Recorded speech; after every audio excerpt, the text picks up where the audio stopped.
Hello, my dear friend. Welcome to the Mentoring Moments with your friend, Pastor Ephraim Mutoya Jr. I'm delighted that today we'll learn one lesson from the ego. Which lesson is this? No pain, no gain. No pain, no gain.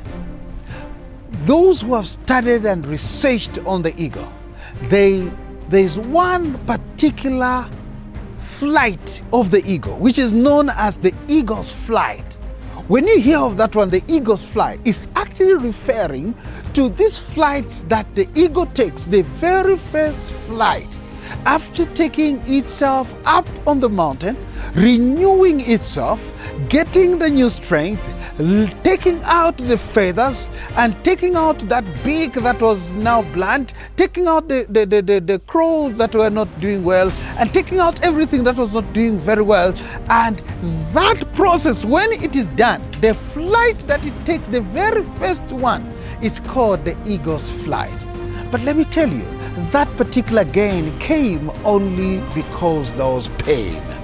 It had a choice to make, whether to just die at the age of 40 and it ends there, or to go through this painful process, bloody process, that should now give it another 30 years.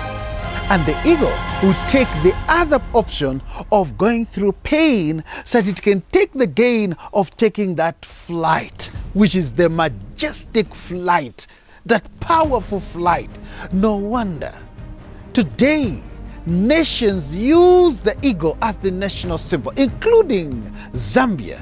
The symbol that we have is the ego. And by the way, it's not just the ego on a plant somewhere or on the branch of a tree somewhere. It's the ego in flight.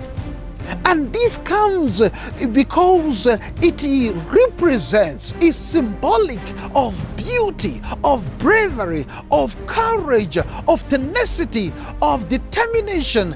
It's a symbol of actually one who goes through pain but gets courage, gets gain. Yes, and even Zambia, we went through bloody kind of time in the fight for freedom. And all I'm saying to you, even in your life, yes, I'm talking about you, in your life, if you want to succeed in life, don't shy away from pain. It breaks my heart to see how young people sometimes want to go for shortcuts. How young people today, they have just a little pain and they jump off from what they were doing, just a little pain, and they lose focus, just a little pain. They leave the God-given gift, they leave the God-given destiny that God has given them, and they run away to something else. But I want you to know that there is no gain without pain. Go through pain. This is biblical. God richly bless you as you renew your strength in the Lord. Keep hope alive.